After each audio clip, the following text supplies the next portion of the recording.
معزز سامعین، بزرگوں، دوستوں، اردو جواب میں اندر سننے والی عزیزہ اسلامی روحانی قابل صدر احترام ماں بہنوں، ماہ ذی الحجہ 19 تاریخ ہے اور اس مہینے کی 18 تاریخ کو جامع القرآن سیدنا عثمان بن عفان رضی اللہ تعالی عنہ نے جامع شہادت نوش فرمایا، جنہاں کی زندگی میں کچھ فضائل و مناقب قرآن و سنت کی روشنی کے اندر پچھلے جو میں تھوڑے سامنے بیان کیتے سن، اور آج کے خطبے کے اندر بھی عظمت صحابہ اور شہادت حضرت عثمان غنی رضی اللہ تعالیٰ عنہ کے موضوع تھے کچھ گزارشات کا تذکرہ کا بار گئے جتنی کے اندر دعائیں کہ اللہ تبارک و تعالیٰ قرآن و سنت کے مطابق حق بیان کرتے ہو یا سب سارے عمل کرنے کی توفیق عطا فرما۔ قرآن مجید کی جو آیت میں نے آپ کے سامنے تلاوت کی ہے، اس میں اللہ پاک نے کیا ارشاد فرمایا، محمد رسول اللہ، محمد صلی اللہ علیہ وسلم اللہ کے رسول ہیں،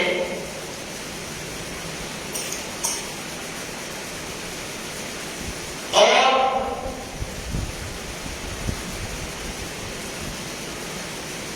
امام الانبیاء جناب محمد رسول اللہ صلی اللہ علیہ وسلم نے صحابہ حضور اکرم صلی اللہ علیہ وسلم کو ایمان والی آنکھ نال جنہاں نے دیکھا،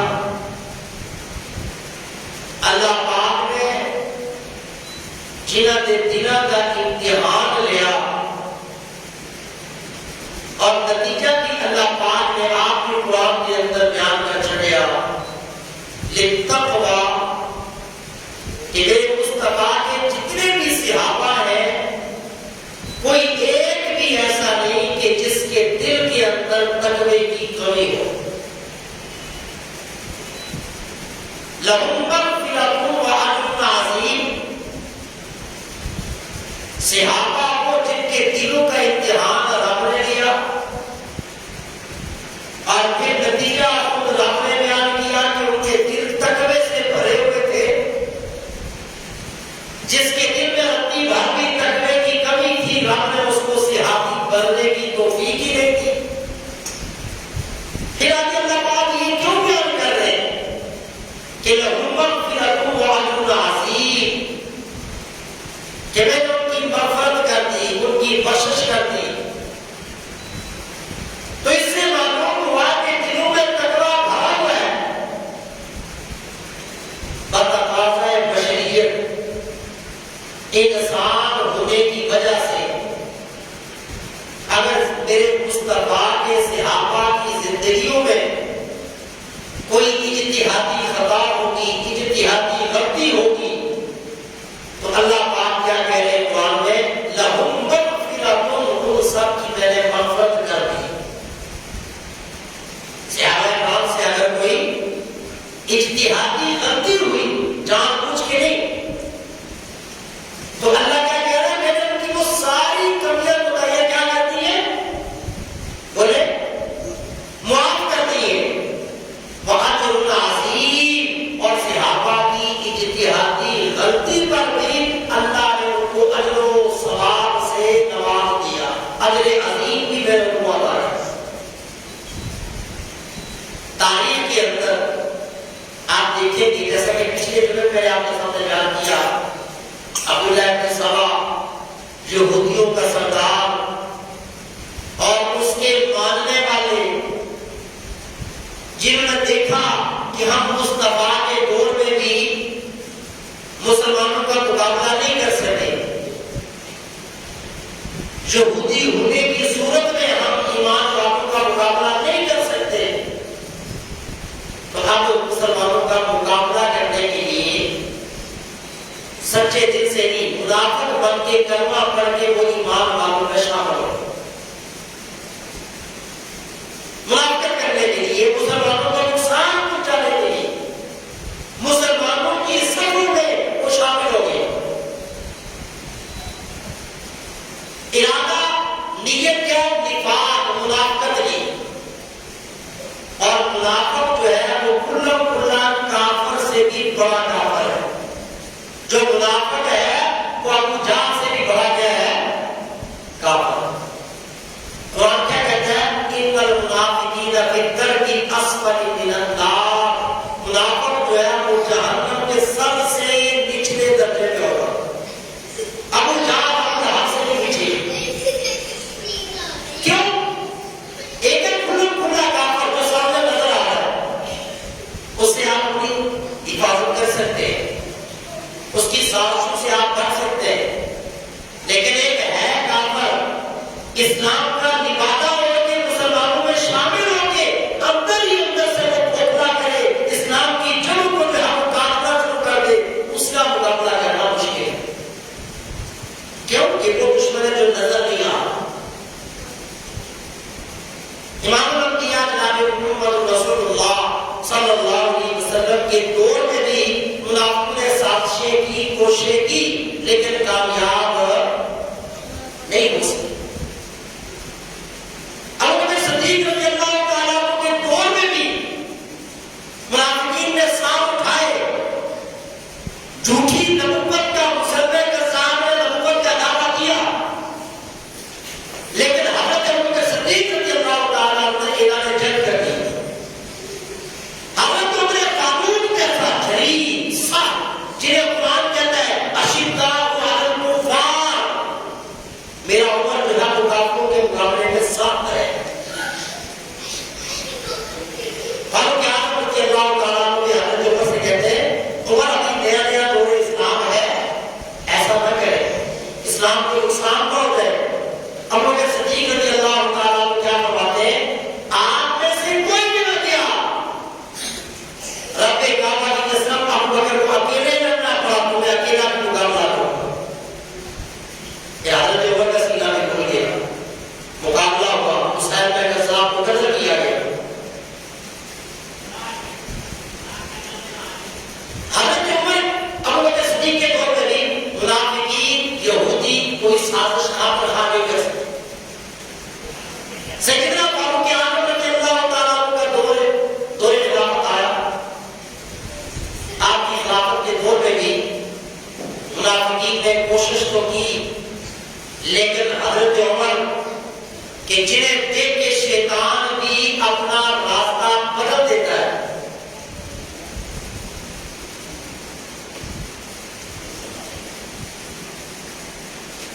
تو یہ بات فاروق اعظم رضی اللہ تعالیٰ عنہ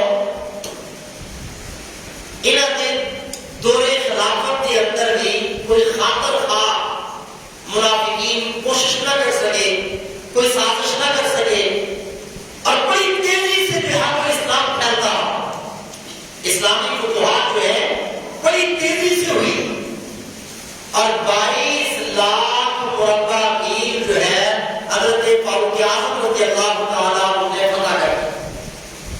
کوئی دن ایسا نہیں کہ جس میں یہ خوشخبری نہیں آ رہی ہے کہ مسلمان کیا وہ اتنے مربع میل فتح کر چکے ہیں. لیکن اللہ پاک کی قدرت، سیدنا فاروق اعظم رضی اللہ تعالیٰ عنہ کی شہادت بھی آ رہی ہے محرم الحرام کے اندر، اور حضرت عثمان غنی کی شہادت کب ہے؟ 18 ذی الحج، کل جو دن گزرا ہے.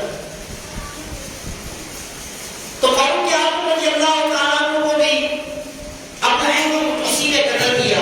اس کے پیچھے کی سازش کس کی؟ یہودیوں کی اور منافقین کی. لیکن بیان میں یہ کرنا تھا کہ فاروق اعظم رضی اللہ تعالیٰ عنہ کے دور خلافت کے اندر منافقین اور یہودی اسلام کے خلاف کوئی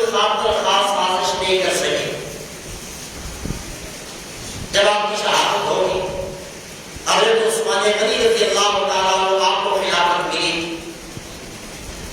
حضرت عثمان کے دور میں بھی ابتدائی 6 سال کتنے؟ ابتدائی 6 سال تک منافقین اور یہودیوں کی کوئی سازش اسلام کے خلاف نہیں کر سکی. جس طرح اسلام پھیل رہا تھا حضرت عمر کے دور میں جیسے فتوحات ہو رہی تھی حضرت عثمان کے بھی ابتدائی 6 سال میں اسی طرح اسلام پھیلتا چلا گیا. فتوحات ہوتی چلی گئی, غلبے ہی غلبے ہوتے چلے گئے. 22 لاکھ مربع میل حضرت عمر نے فتح کیا اور 22 لاکھ مربع میل حضرت عثمان بھی فتح کر چکے. افغانستان تک اسلام پھیل چکا ہے 44 لاکھ مربع. تو آپ کوشش تو تھی تو حکومت کی پوری, لیکن سپیس نہیں مل رہی تھی.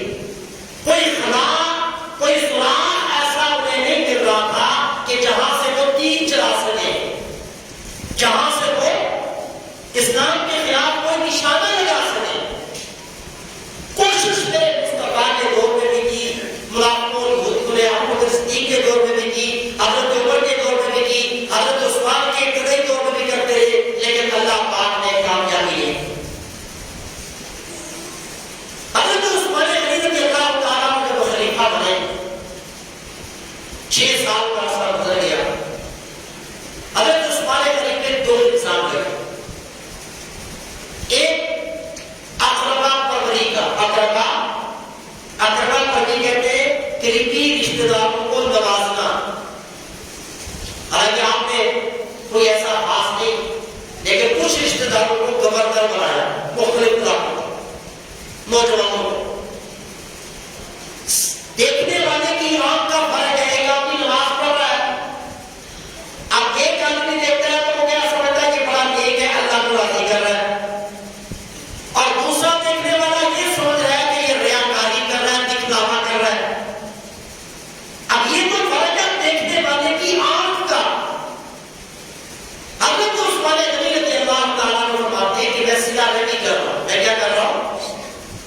اللہ کے محبوب صلی اللہ علیہ وسلم کی حدیث ہے, جو قریبی رشتہ داروں کے ساتھ سیدھا رحمی کرے گا, اچھا سلوک کرے گا, اچھا برتاؤ کرے گا, قرابت داروں پہ خرچ کرے گا, تو اللہ کے محبوب نے فرمایا اللہ پاک زندگی میں اسے 2 انعام عطا کرے گا. کتنے؟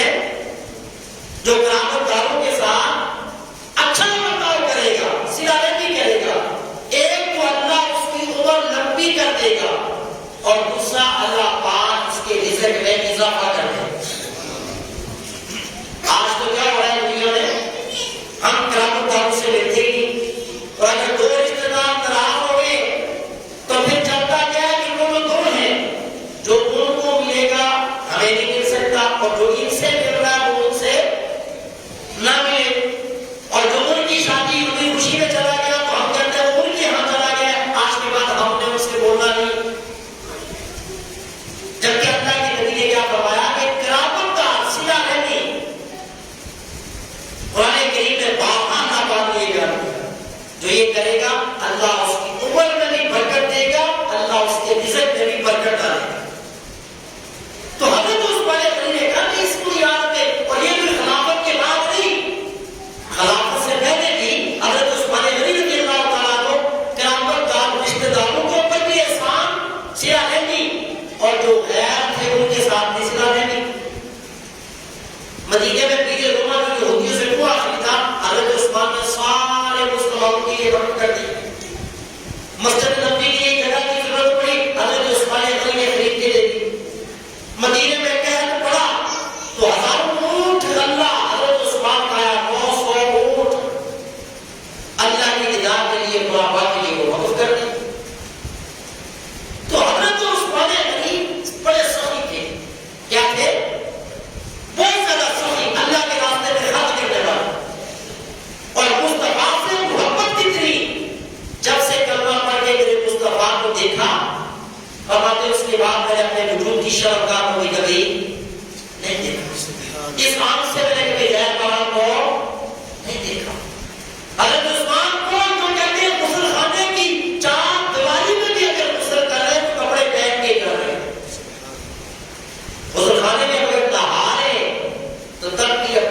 کو ننگا نہیں کر رہے، کیوں؟ حیا کی۔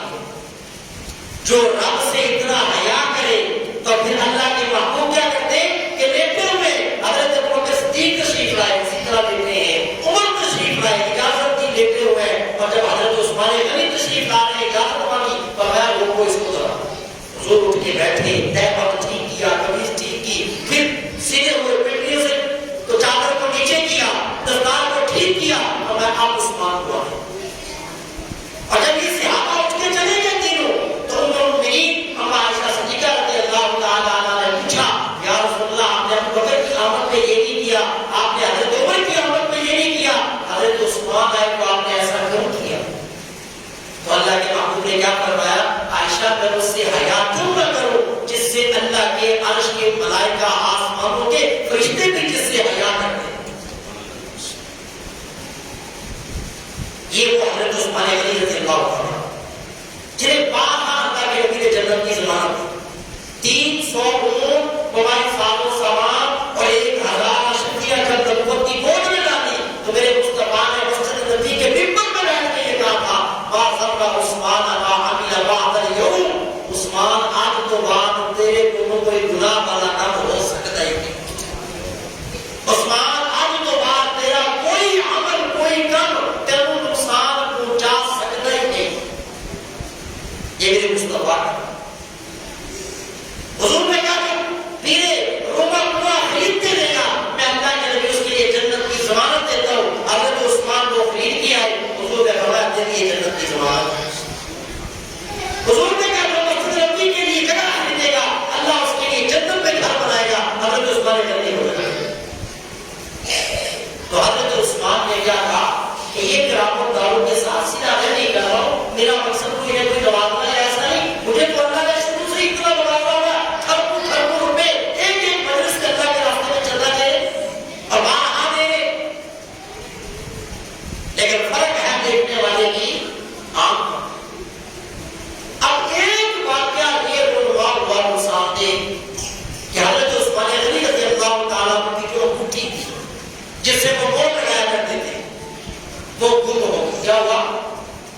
حضرت عثمان کی انگوٹھی یا دوسرے لفظ میں سمجھے مہر حضرت عثمان کی گم ہو گئی۔ آپ نے اور عنوان پہلی کو اور حضرت ابوبکر صدیق رضی اللہ تعالیٰ عنہ کے بیٹے حضرت محمد بن ابوبکر، کون؟ محمد بن ابوبکر مصر کا گورنر تھا جس کے متعلق بڑی شکایات تھی، انصاف نہیں کرتا ہے، زیادتیاں کرتا ہے۔ حضرت عثمان غنی رضی اللہ تعالیٰ عنہ نے ابوبکر صدیق کے بیٹے محمد کو ایک رکا لکھا جس کے اوپر مصر کے گورنر کے نام لکھا کہ میں محمد بن ابوبکر صدیق کو تمہارے پاس بھیج رہا ہوں، جیسے ہی آپ کے پاس آئے آپ استعفیٰ دے کے اپنے اختیارات گورنری جو ہے وہ محمد بن ابوبکر کے سپرد کر دو۔ آپ معذور ہیں اور انہیں کیا کرتے اپنے اختیارات ان کے حوالے کر دو۔ نیچے بورڈ لگائی آپ نے اور برقع محمد بن ابوبکر صدیق کو دیا کہ جی آپ جائیں۔ آپ کا روانہ ہوئے مصر کی طرف تو مدینہ منورہ سے جلیل القدر بڑے بڑے قبائل صحابہ جو ان کے ساتھی تھے وہ بھی ان کے ساتھ روانہ ہو گئے کہ ہم بھی چلو آپ کی جو یہ ایک تقریب ہوگی گورنر بننے کی، عزیز و کار کچھ ہوں گے کچھ دوست ہوں گے کہ ہم اس میں شرکت کر لیں۔ تو کچھ لوگ جو ہیں وہ بھی حضرت ابوبکر صدیق کے بیٹے کے ساتھ مصر کے لیے روانہ ہو گئے۔ یہ جا رہے ہیں ابھی مدینہ منورہ سے کچھ بار یہ تھے، انہوں نے دیکھا کہ ایک سوار اونٹنی پہ سوار ہے اور بڑی تیزی سے وہ جا رہا ہے۔ شک ہوا کہ کون ہے، کیوں ایسے جا رہا ہے؟ بلایا، پکڑا، معلومات کی، پوچھا، کچھ نہ اس نے بتایا، شک پڑا۔ اس کے بعد ایک پاس ایک مشکیزہ تھا جسے جب توڑا گیا تو اس کے اندر سے ایک رکا نکلا اور اس رکے کے اوپر جب اس کو پڑھا گیا تو لکھا ہوا کیا ہے کہ محمد بن ابوبکر مصر کے گورنر کے نام پر تھا کہ جب آپ کے پاس آئے تو کچھ تدابیر ایسی اختیار کرنی ہے، ہدوء کر کے اس کو قتل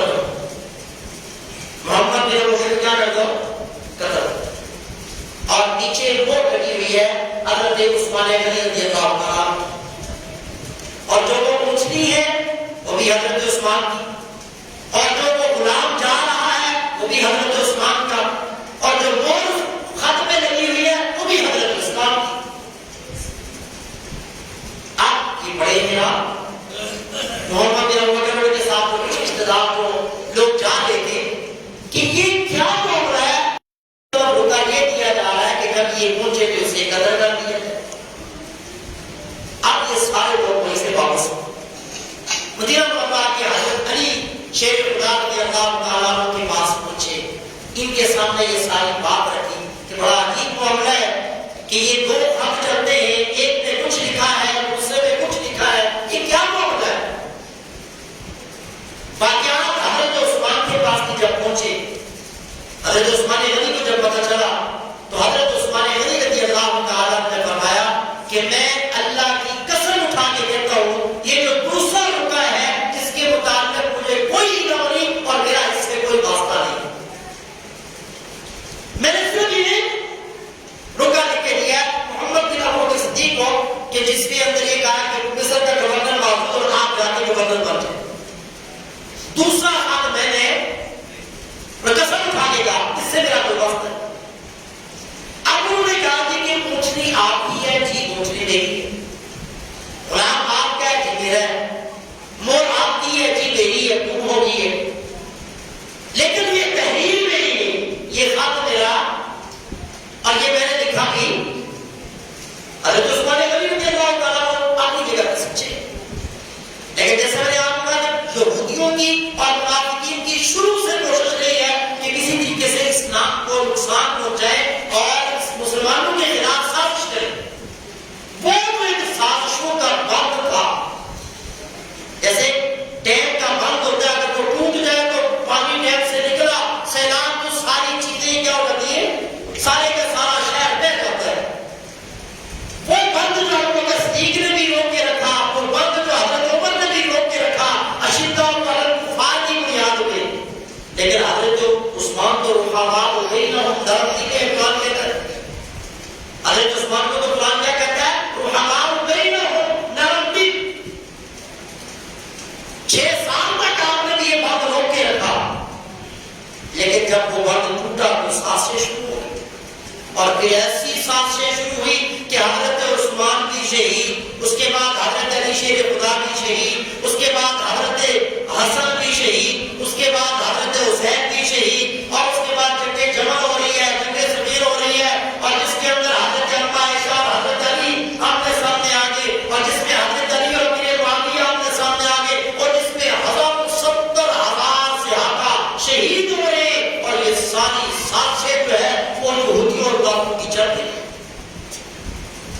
یہاں سے پھر کیا ہوا، سازشوں کا جب بند ٹوٹا تو سازشوں کا ایک ایسا سیلاب مچایا، ایک ایسا سمندر جو ہے وہ نکلا، پھر وہ کسی سے روکا نہیں۔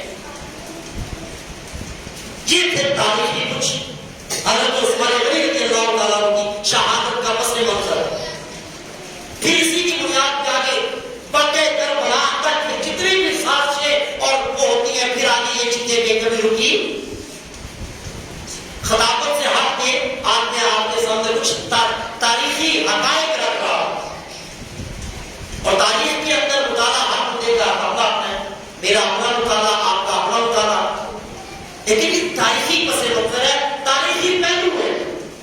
قرآن اترنا اس سے پہلے وقت ہو چکا ہے، احادیث مصطفیٰ کی وفات کے بعد ختم ہو چکی ہے، مصطفیٰ کی وفات کے بعد آگے تاریخ کیا ہے، اور تاریخ کا مطالعہ، تاریخ کا طالب علم ہر ایک اپنے انداز میں کرتا ہے۔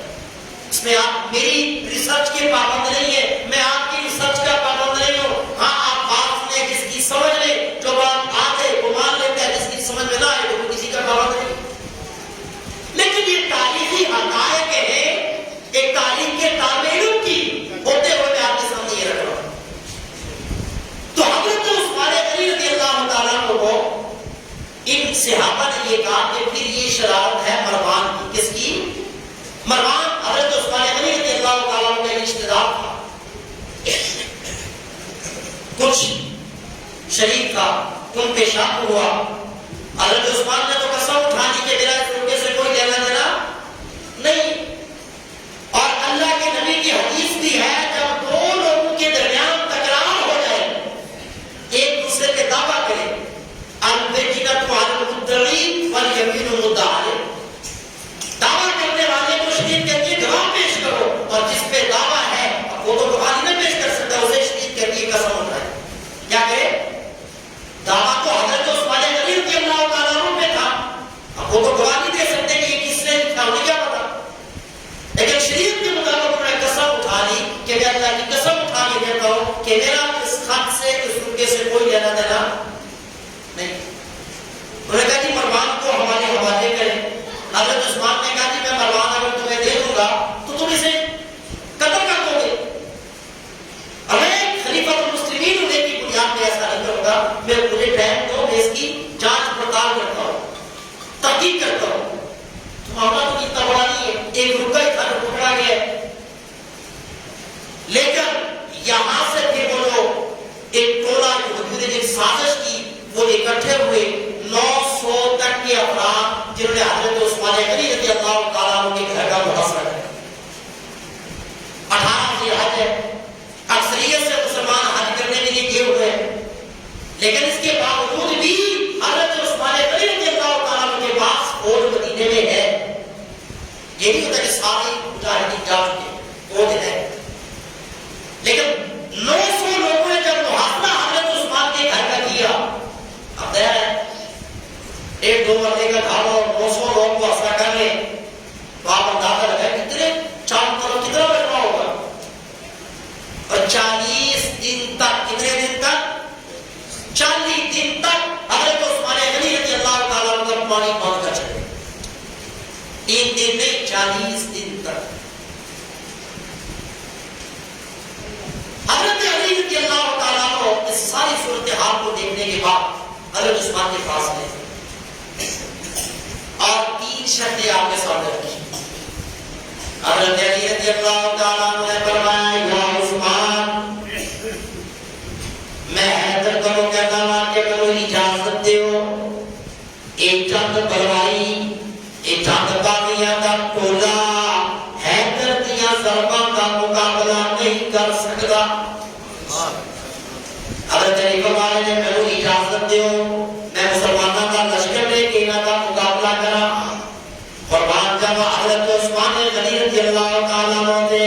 حضرت عثمان نے فرمایا علی میں دسنا یار مدینے دیا او گلیاں جنہاں گلیاں کے اندر محمد رسول اللہ صلی اللہ علیہ وسلم دیا نبوت والی گلیاں لگیاں نے، میں انہاں گلیاں نو جنہاں کے اندر میرے مصطفیٰ دیا گلیاں لگیاں نے، انہاں گلیاں کے اندر خون دے دھبے کی برداشت کرا.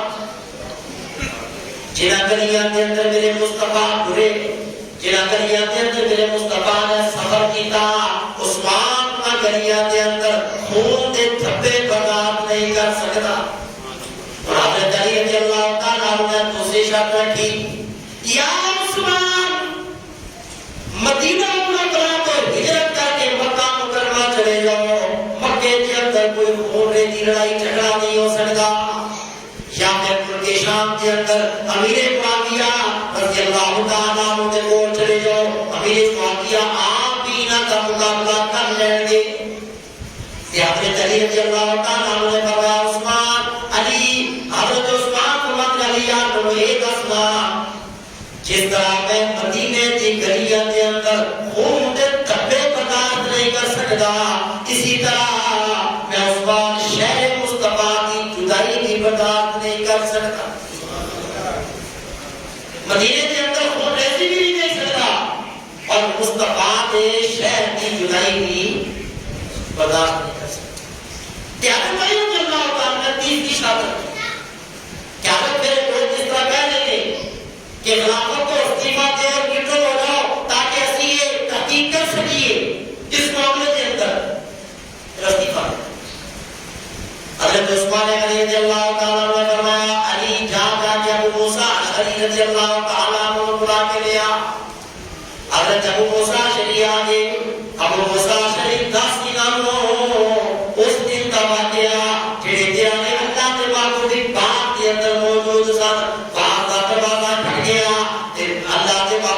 فرمایا ابو موسیٰ شریف جا کے دروازہ کھول جہاں بھی دروازے پہ آئے انہوں پہلے مصطفیٰ کا سلام پیش کری تو پھر جنت کی بشارت پیش کری. ابو موسیٰ شریف فرماتے ہیں دروازے پہ گیا دروازہ کھولیا صاحب ابو بکر صدیق رضی اللہ تعالیٰ عنہ موجود رہے. میں کہا ابو بکر کمرے والے کا سلام بھی قبول کرو تنہارے جنت کی بشارت بھی قبول کرو. حضرت ابو بکر آئے حضور کے کول بیٹھ کے دوبارہ دروازہ کھٹ گیا. حضور نے فرمایا ابو موسیٰ جا دروازہ کھول جہاں بھی دروازے پہ آئے انہوں میرا سلام بھی پیش کر تے جنت کی بشارت بھی پیش کر. فرماتے ہیں ابو موسیٰ فرماتے ہیں میں دروازے پہ گیا دروازہ کھولیا تے سامنے فاروق اعظم رضی اللہ تعالیٰ عنہ میں آقا عمر کمرے والے کا سلام بھی قبول کرو تے نالے جنت کی بشارت بھی قبول کرو. حضرت عمر بھی حضور سے بولا کے بیٹھ گئے. پھر تیسری دفعہ دروازہ کھٹ گیا. اللہ کے محبوب نے فرمایا ابو موسیٰ شریف جا کے دروازہ کھول جہاں بھی دروازے پہ ہوئے انہوں مصطفیٰ کا سلام بھی پیش کر جنت کی بشارت بھی پیش کر تے صرف جنت کی بشارت کے سلام بھی پیش کرنا ادھر دو چیزاں دینا اللہ مصطفیٰ کا ایک سنیحا بھی انہوں دے دیں کمری والے کا ایک پیغام بھی سنا دیں. آن والے لوگ کی اللہ پاک میں کرتا ایک کمیز ایک جبہ پہنائے گا. کچھ لوگ تیرا کرتا تے کمیز اتارنے کی کوشش کر رہے ہیں جے تو کمیز اتار چھٹی کے جنت کی خوشبو بھی نہیں پا سکے گا. کیا حضرت عثمان فرماتے ہیں سارے ہو کہ وہ کرتا وہ جبہ جو ہے اس سے مراد میری خلافت ہے. کیا ہے؟ خلافت. تو اس لیے میں خلافت سے استعفیٰ نہیں دے سکتا. حضرت علی رضی اللہ تعالیٰ عنہ نے جب دیکھا کہ حالات ناسازگار ہیں تو حضرت حسن اور حضرت حسین رضی اللہ تعالیٰ عنہ کو حضرت عثمان کے در خلافت پہ چوکیدار بنا کے کھڑا کر دیا. پہلے تھا حضرت علی نے اپنے شہزادوں کو کھڑا کر دیا کہ حضرت عثمان کے دروازے پہ پہرا دو ان کی حفاظت کرو کوئی انہیں نقصان نہ پہنچا سکے. در حقیقت یہ اللہ پاک حضرت حسن حسین کو حضرت عثمان کی یونیورسٹی کے اندر پیاسا رہنے کا درس دے جاؤ کہ عثمان سے پیاسا رہنے کا سبق سیکھو. حسین آپ نے بھی کربلا کے اندر 3 دن تک پیاسا رہنا ہے. یہ اس ہستی کے پاس جاؤ جو 40 دن سے پیاسی ہے. کتنے دن سے؟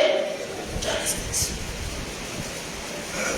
اور اے حسین آپ کے لیے تو حضرت عباس سمندر مشکیزہ لائیں گے جسے توڑا جائے گا اور یہ وہ عثمان ہے جن کے لیے حضرت علی شیر خدا رضی اللہ تعالیٰ کو پانی کا مشکیزہ لا رہے اور باقی 3 مار کے اس مشکیزے کو توڑ رہے. حضرت حسین کے لیے کربلا میں حضرت عباس پانی لا رہے اور یہاں پہ کون پانی لا رہے ہیں؟ حضرت علی شیر خدا پانی لا رہے. جب مشکیزہ ٹوٹتا ہے تو حضرت علی رضی اللہ تعالیٰ اپنی دستار جو ہے پگڑی وہ دیوار سے اندر پھینکتے اور حضرت عثمان سے کہتے علی کی پگڑی کو چھوڑ کے اپنے حلق کی کچھ خشکی جو ہے پیاس بجھا دے. لیکن قیامت والے دن اپنے نامے کے جب اپنے مستقبل جو ہے وہ امام الانبیاء نامے محمد رسول اللہ صلی اللہ علیہ وسلم کے دربار میں مجھے شرمندہ نہ کرے. یہ دروازے پہ حضرت حسن حسین کھڑے لیکن چند باغی پچھلی جانب سے اور اس سے پہلے حضرت عثمان غنی دیوان سے تقریر کرتے خطبہ دیتے باغیوں کو کہ میں تمہیں کچھ سوال کرتا ہوں میرے سوالوں کے جواب دو. سارے کہتے جی کریں. فرمایا دیرے روما میں نے نہیں خرید کے دیا. جی حضرت آپ نے دیا. کیا تم نے اپنے کانوں سے اللہ کے محبوب کی زبان سے یہ نہیں سنا تھا جس نے میرے روما خرید کے دیا اس کے لیے جنت کی ضمانت میں دیتا ہوں؟ جی حضور نے یہ کہا تھا. کیا مسجد نبی کے لیے جگہ میں نہیں خرید کے دی حضرت آپ نے دی؟ فرمایا کہ حضور نے یہ نہیں کہا تھا جگہ خرید کے دے گا اللہ جنت اس کو عطا کرے گا. جی حضرت یہ کہا. فرمایا وہ لشکر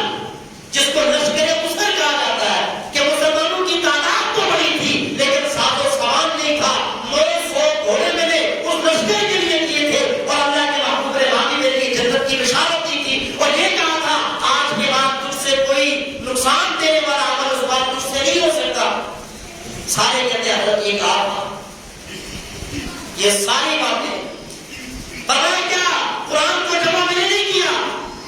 جی آپ نے کیا ہے، تو پھر میرے خون کے پیسے کیوں کہ کس لیے تو ایسا کر رہے ہو؟ لیکن جیسا کہ میں نے آپ کی یہودی اور منافق جو سپیس ڈھونڈ رہے تھے مسلمانوں اسلام کے خلاف سازش کرنے کی، اسلام کو مٹانے کی، کیوں ایک موقع یہ بند موقع اور یہاں سے اسلام کی سازشیں شروع ہو گئی. اس سے پہلے چاند بانی پچھلی سال سے اندر ہے جن میں وہی حضرت ابو صدیق کے بیٹے محمد بن ابی بکر آ کر حضرت عثمان کی داڑھی کو پکڑا تو حضرت عثمان غنی نے فرمایا کہ محمد اگر تیرے والد ابو بکر صدیق آج اگر ہوتے تو ایسا کرتا. اللہ سے ڈر، اللہ کا خوف کر. روایات میں آتا ہے حضرت ابو بکر صدیق رضی اللہ تعالیٰ کے جو بیٹے ہیں ان کے اوپر اللہ کا خوف طاری ہو گیا، لرزہ طاری ہو گیا، وہیں پہ چھوڑا اور واپس چلے. لیکن جو باقی دو بانی آئے تھے ان میں سے ایک نے لوہے کا ایک راگ تھا حضرت عثمان غنی رضی اللہ تعالیٰ عنہ کی سر پہ مارا. لیکن اس واقعے سے پہلے حضرت عثمان کی آنکھ لگی سوئے اور نیند کے اندر امام الانبیاء جناب محمد رسول اللہ صلی اللہ علیہ وسلم کی زیارت ہوئی. اور فرماتے ہیں جب بیدار ہوئے اپنی بیوی نائلہ کو کہہ رہے قرآن لاؤ، تہ بند پہنا کہ میری موت کا وقت قریب آ گیا کہ ایسا وقت آپ کو بھول گئے، تہ بند پہنا.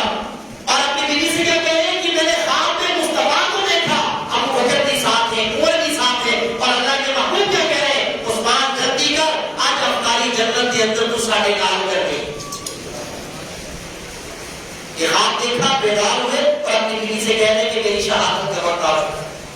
مصطفیٰ نے بشارت کر دی اور قرآن کی تلاوت کر رہے ہیں. ایک نے سر پہ زور سے ران مارا، خون کا فوارہ نکلا، خون مزید خون آیا. دوسرے نے تلوار اٹھائی. حضرت نائلہ حضرت عثمان کی بیوی جب آپ آگے بڑھتی ہیں تو ان کی انگلیاں کٹ جاتی اور حضرت عثمان غنی رضی اللہ تعالیٰ کو شہید کر دیا جاتا ہے. اور آپ کے وجود سے وہ خون نکلتا نکلتا قرآن کی آیات میں بے وقت ہو جاتا ہے. فَسَيَكْفِيكَهُمُ اللَّهُ زبان پہ بھی آیات ہے اور قرآن کی آیات میں عثمان کا خون بھی ہے. جن کا ترجمہ کیا ہے فَسَيَكْفِيكَهُمُ اللَّهُ، میرے لیے میرا اللہ ہی کافی ہے. وَهُوَ السَّمِيعُ الْعَلِيمُ، وہ سننے والا بھی ہے اور دلوں کے ارادوں کو جاننے والا ہے. حضرت عثمان غنی رضی اللہ تعالیٰ عنہ اس طرح چڑھا ہو. یہاں سے پھر منافقین اور یہودیوں کی سازشوں کا انقلاب برپا ہو جاتا ہے. آپ کی شہادت کے بعد 3 دن تک حضرت عثمان غنی رضی اللہ تعالیٰ عنہ کی میت کو اٹھانے نہیں دیا. رات کی تاریکی میں چند صحابہ کو اٹھا کے رکھ لے کے جا رہے ہیں تو آپ کی میت پہ بھی پتھروں کی بارش کی جا رہی ہے. اور جنت البقیع کے اندر آپ کی تصویر، آپ جیسا مظلوم شہید جن کے پاس طاقت ہے، خلافت ہے، حضرت علی جیسے بہادر جنرل جن کی فوج کے اندر موجود ہے، اپنی جان کا نذرانہ دینا گوارا کر لیا لیکن شہر مصطفیٰ کی بے حرمتی کرنی گوارا نہیں. پھر حضرت علی شیر خدا رضی اللہ تعالیٰ کو خلافت میں بیٹھے، آپ کو خلافت ملی، وہی یہ جو بنوائی تھی. اگر تو مقصود سے حضرت عثمان غنی کی شہادت ہوتی تو پھر یہ سازش مٹ جاتی، ختم ہو جاتی. لیکن یہ یہودی، یہ منافق جو اس کے اندر آئے ہوئے تھے، پہلے تو شہید کیا، اب حضرت علی رضی اللہ تعالیٰ کو جب خلافت ملی تو ایک گروہ انہی میں سے اٹھ کے کیا کہتا ہے معاذ اللہ حضرت عثمان کو شہید کرنے والے حضرت علی ہیں. منافقوں اور یہودیوں کی آسان ہے اور پرزور مطالبہ شروع کر دیا کہ حضرت عثمان کے قاتلوں کو پکڑا جائے، حضرت عثمان کے قاتلوں کو کیفر کردار تک پہنچایا جائے. اور حضرت علی رضی اللہ تعالیٰ کو یہ فرما دے کہ بھائی ابھی پہلی ملک کے اندر افراتفری ہے، ملک میں بغاوت پہلے پھیلی ہوئی ہے، ابھی میں خلافت پہ بیٹھا ہوں، کچھ تھوڑا سا صبر کرو، خلافت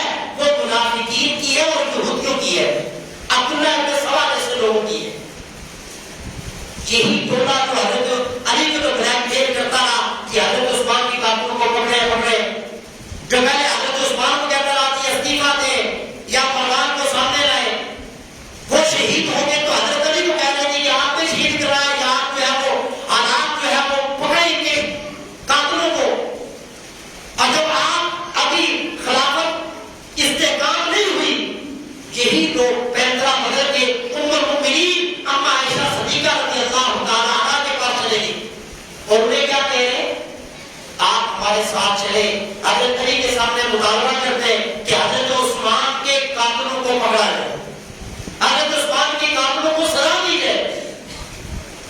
اور ام المؤمنین اما عائشہ صدیقہ رضی اللہ تعالیٰ عنہا، آپ کا بھی کوئی ارادہ جنگ کا یا صحابہ کی خون ریزی کا نہیں تھا، یہ تو یہ سوچ کے جا رہے ٹھیک ہے کہ کہتے جا کے حضرت عثمان کی اسلام میں بڑے احسانات ہیں، حضرت عثمان وہ ہے جو مصطفیٰ کے دوہرے داماد ہیں اور ام المؤمنین اما عائشہ صدیقہ رضی اللہ تعالیٰ عنہ کی داماد ہیں۔ آپ کے لشکر کے ساتھ تھی اور دوسری طرف سے کوئی بے ایمان جو یہودی اور منافق ہے حضرت علی کو تیار کرنے کی وہ کوئی لشکر آ رہا ہے جنگ کرنے کے لیے، دوسری طرف سے بھی لشکر تیار کر کے سامنے کھڑا کر دیا۔ آپ جب یہ دونوں لشکر ایک طرف اما عائشہ صدیقہ ایک طرف حضرت علی شیر خدا آمنے سامنے ہیں اور وہ کیا کہہ رہے تھے کہ حضرت عثمان کے قاتلوں کو پکڑا جائے، کافر کردار تک پہنچایا جائے۔ شام ہوگی، وہ کہتے ہیں صبح کوئی فیصلہ کریں گے، صبح کیا کریں گے؟ فیصلہ کریں گے۔ اما عائشہ کا لشکر ایک طرف، حضرت علی ایک طرف، صبح فیصلہ کریں گے۔ یہ منافق اور یہودی آپ کی تاریخی میں کچھ لوگ آ کے حضرت عائشہ کے لشکر میں، کچھ جو ہے وہ حضرت علی کے لشکر میں، یہ جو بے ایمان منافق اس طرف آئے انہوں نے اس طرف سے تیر اندازی کی اور دوسری طرف انہوں نے شور کیا، ادھر سے حملہ ہو گیا، انہوں سے پتھر مارے اور دونوں طرف سے جنگ شروع ہو گئی۔ جیسا کہ آج کل بھی آپ دیکھیں کوئی بھی جلوس ہو کسی بھی جگہ پہ تو کچھ لوگ جو ہوتے ہیں جو مفادات حاصل کرنے والے وہ جلوس میں گھستے اور پولیس نے کسی پہ پتھر شتر مار کے خود وہ بھاگ جائے اور پولیس ان لوگوں کی لڑائی شروع کروا دے تو سمجھنے والا کیا سمجھے گا کہ گورنمنٹ نے زیادتی کی یا جلوس والوں نے کی۔ حالانکہ ہوتی ہے تیسری قوت، لیکن اس تیسری قوت کی طرف کسی کا دماغ نہیں آتا۔ اب یہاں پہ حضرت علی اور حضرت اما عائشہ صدیقہ رضی اللہ تعالیٰ عنہ کی جو یہ جنگ ہوئی جس کے جنگ جبل کہا جاتا ہے، جس میں ہزاروں صحابہ کرام بڑے بڑے صحابہ شہید ہوئے۔ اور پھر یہ جنگ رکی کیسے کہ حضرت علی رضی اللہ تعالیٰ عنہ نے فرمایا کہ حضرت اما عائشہ صدیقہ جس اونٹ کے اوپر ہے اور جس کجاوے میں ہے اس کی رسیاں کاٹ کے اس کجاوے کو دوسری اونٹی پہ رکھ کے آپ کو گھر کی طرف روانہ کیا گیا اور جب اما عائشہ چلی گئی وہاں سے تو پھر کیا وہ شکور ہوا اور یہ جنگ ختم ہوئی۔ بات منافقین یا یہودیوں کی حضرت عثمان کی شہادت پہ ختم یا مقصود صرف حضرت عثمان نہیں تھے، نشانہ منافقوں کا اور یہودیوں کا اسلام تھا۔ وہ بند جو ایک ٹائم پہ حضرت عثمان غنی رضی اللہ تعالیٰ جب تک بند بنا کے کھڑے تھے کوئی کافر پہلے 6 سال تک منافق یہودی اسلام کے خلاف سازش نہیں کر سکا۔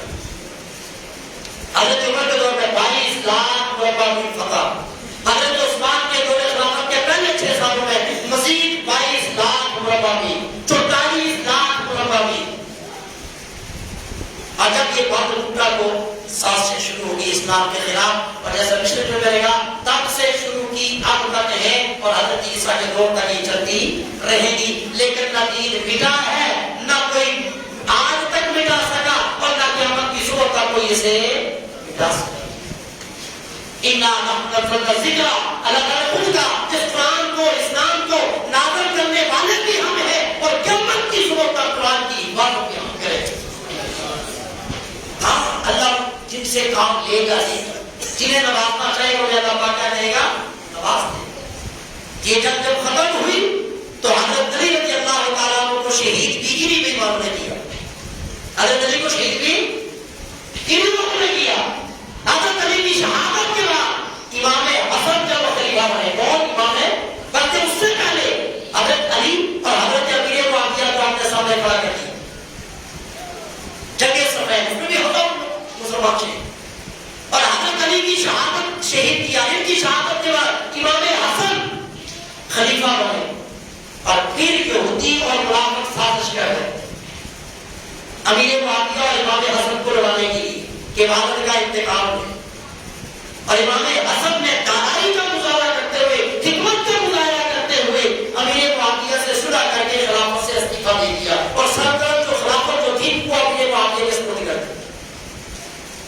لیکن ان بےایمانوں کو بھی سکون نہیں آیا اور حضرت حسن کی بیوی سے حضرت حسن رضی اللہ تعالیٰ عنہ کی ہم لوگوں کی زہر جلا دیا اور آپ کو شہید کروا دیا. تو یہ جو سسٹم چلا اسلام کے خلاف یہودیوں اور باطلوں کی سازشوں کا, وہ حضرت عثمان رضی اللہ تعالیٰ کی شہادت سے شروع ہوا اور پھر آگے چلتا ہی گیا اور ختم نہیں ہوا. اور یہ اسی طرح آگے چلتا رہے گا. اسلام کے خلاف یہودی منافق مسلمانوں کے اندر ہی جو منافق ہوں گے وہ اسلام کی جڑیں کاٹیں گے, اندر سے منافق جڑیں کاٹیں گے اور اسلام کو عروج دینے والے لوگ بھی اسلام کے اندر سے ہی ہوں گے. اللہ کی طرف سے یہ آزمائش اور امتحان چلتی رہے. جو دین کے ساتھ ہوں گے اللہ پاک انہیں بلند درجات دنیا میں بھی آخرت میں بھی دے دیں گے, اور جو یہودی ہوں گے جو منافق ہوں گے اللہ انہیں دنیا میں بھی ذلیل و خوار کر دے گا, آخرت میں بھی کیا کر دے گا, ذلیل و خوار. تو حضرت عثمان غنی رضی اللہ تعالیٰ عنہ کی شہادت کا پس منظر اور شہادت کے حقائق اور اس کے بعد کے حقائق میں نے آپ کے سامنے رکھے. تو اسی طرح میرے دوستوں یہ بھی جو آپ دنیا کے اندر آج کل سنتے ہیں, ہمارے مسلمانوں کے اندر بھی ایک سسٹم چل چکا ہے کہ مدارس یوں, مولوی یوں, علماء یوں, یہ یہودیوں کا پراپر ہوتا ہے. یہ کیا ہے, 1500 سال سے متفق ہر مسلمان کا ایک فیصلہ تھا آب زمزم میں شفا ہے, تھا یا نہیں ہے. اب یہودیوں نے کیا کر دی کہ اس میں کوئی شفا. 1500 سال سے ساری دنیا کے مسلمانوں کا اتفاق تھا مسجد نبوی اور بیت اللہ میں دعائیں قبول ہوتی ہیں. یہودیوں نے اس چیز کو بھی کیا کر دیا, ختم کر دیا.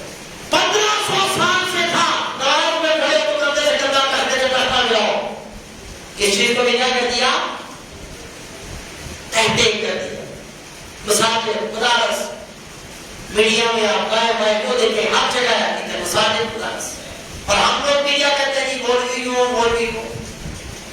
میرے دوستوں میں تو ایک بات کہتا ہوں, چاہے کوئی دیوبندی ہے, دیوبندی ہے, اہل حدیث ہے, کسی بھی مسلک کا آپ نے لیے ہے, جب وہ مصطفیٰ کے مسئلے پہ آ گیا تھا, یہ نہ اس کا کمال تھا نہ اس کے باپ دادا کا کمال تھا, یہ رب محمد صلی اللہ علیہ وسلم کا کمال تھا, جسے اللہ 70,000 نظر رحمت سے دیکھتا ہے تو دین کے لیے اسے چنتا ہے.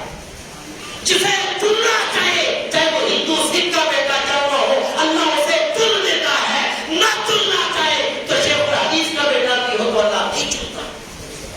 پھر پہلے آپ کو بتایا ہے نبی کا بیٹا ہے جہنم میں جا رہا ہے, نبی کی بیوی ہے جہنم میں جا رہی ہے, نبی کا باپ ہے جہنم میں جا رہا ہے, اور فرعون کی بیوی آسیہ ہے وہ جنت میں جا رہا ہے. قبولیت اس کے دربار, قبولیت کس کے دربار میں, اس کے دربار, جسے اللہ چن لے, جسے اللہ پسند کر لے. اس لیے میرے دوستو جس انسان کو اللہ پاک نے چن لیا دین کے لیے, عالم دین بنایا, اور ایک عالم کا مقام کیا ہے, امام الانبیاء جناب محمد رسول اللہ صلی اللہ علیہ وسلم کی زبان سے جو الفاظ نکلے ہیں قیامت آ سکتی ہے, میرے نبی کی زبان سے نکلا ہوا جملہ غلط نہیں ہو سکتا. حضور نے فرمایا قرآن کو دیکھنا کیا ہے, بھائی قرآن کو دیکھنا کیا ہے, پڑھنا نہیں صرف دیکھنا. نظر بھی تیز ہوگی اس کو دیکھنے کا اللہ ثواب دیا تھا. حضور نے فرمایا زمزم کے پانی کو دیکھنا کیا ہے, میرے نبی نے فرمایا بیت اللہ شریف خانہ کعبہ کو دیکھنا کیا ہے, میرے مصطفیٰ نے فرمایا باپ کو محبت کی ایک نظر سے ماں کو یا باپ کو دیکھو, ایک مقبول حج کا ثواب ہے. والد کو دیکھنا بھی کیا ہے, والد والدہ کو دیکھنا بھی ثواب ہے. اللہ کے نبی نے فرمایا عالم دین کے چہرے کو دیکھنا بھی ثواب ہے. ایک عالم کے چہرے کو دیکھنا بھی کیا ہے, 5 چیزیں میرے نبی نے فرمائی. اب سوچیں وہ 5 چیزیں کتنی باکمال ہیں.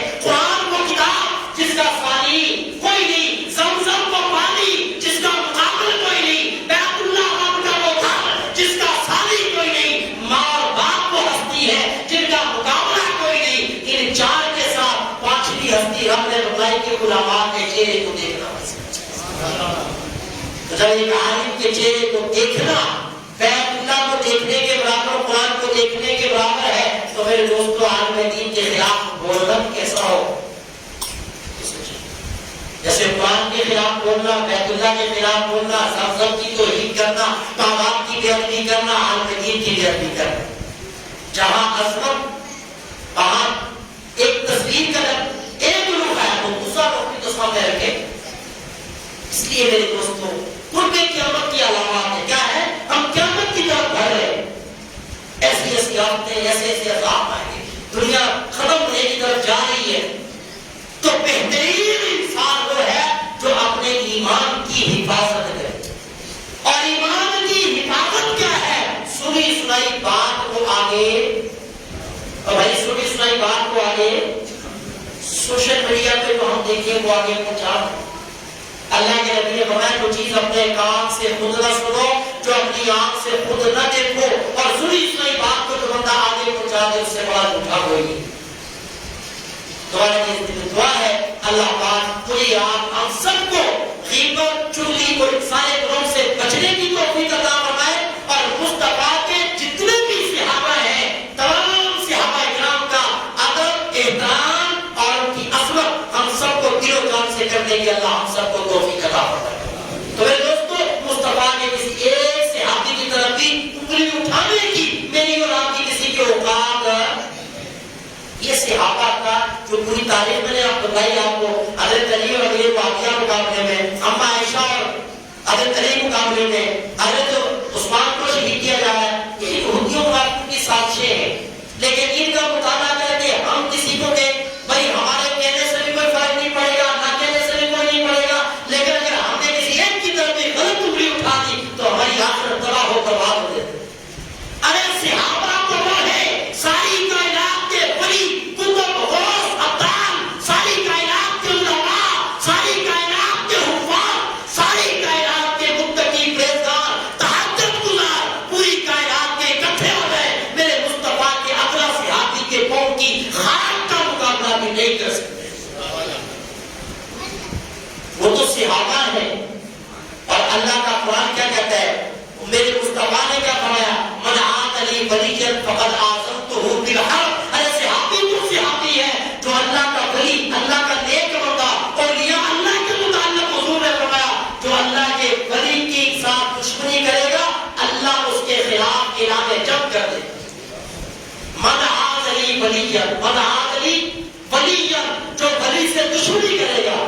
ولی کسے کہتے ہیں؟ نیک بندے کو، متقی کو، پرہیزگار کو، اللہ کے دوست کو. من عاد لی ولیا، جس نے ولی سے دشمنی کی، فقد آذنتہ بالحرب، پھر اس نے اللہ سے اعلان جنگ کر.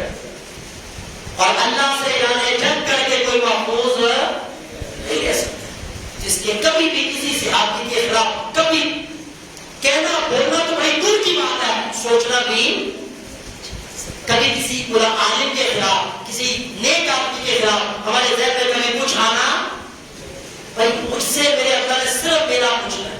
کس کا پوچھنا ہے؟ لا یکلف اللہ نفسا الا وسعها. اللہ نے ہر انسان کو اتنا ہی بول ڈالا ہے جتنی اس کے اندر اس کی طاقت تھی، اس سے زیادہ کسی پہ. بلا تزر وازرۃ وزر اخرى.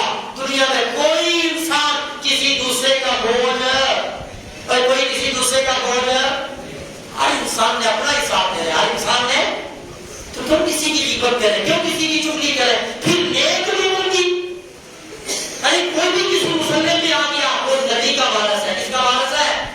العلماء ورثۃ الانبیاء. اور جو دین پڑھنے والے مدارس کے بچے، اللہ کے نبی نے فرمایا یہ میرے مہمان ہیں. حضور کیا کہتے ہیں؟ یہ میرے، آپ کے گھر آئے مہمان کو کوئی برا بھلا کے تو آپ کرنے مرنے کے لیے کیا نہیں ہو جائے گے؟ تو جو مصطفیٰ کے مہمان ہیں، جو نبی کے وارث ہیں، اس لیے میرے دوستو مساجد سے محبت کریں، مدارس سے محبت کریں، علماء سے محبت کریں، دین والوں سے محبت کریں.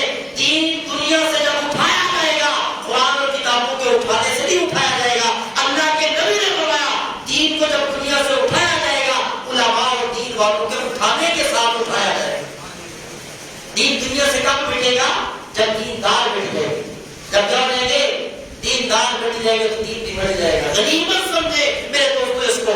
آج کے اس ایک دوسرے دور کے اندر جہاں ہر طرف فحاشی ہے، اریانی ہے، موبائل ہے تو اس کے اندر، کیبل ہے تو اس کے اندر، نیٹ ہے تو اس کے اندر، گاڑی میں بیٹھے تو اس کے اندر، اور ریسٹورینٹ میں جائے تو وہاں پہ کہاں ہے موبائل فون کسی کو کرے یا سنے، بیڈ کی شکل کے اندر وہاں بچنے کی تو ضرورت ہی نہیں.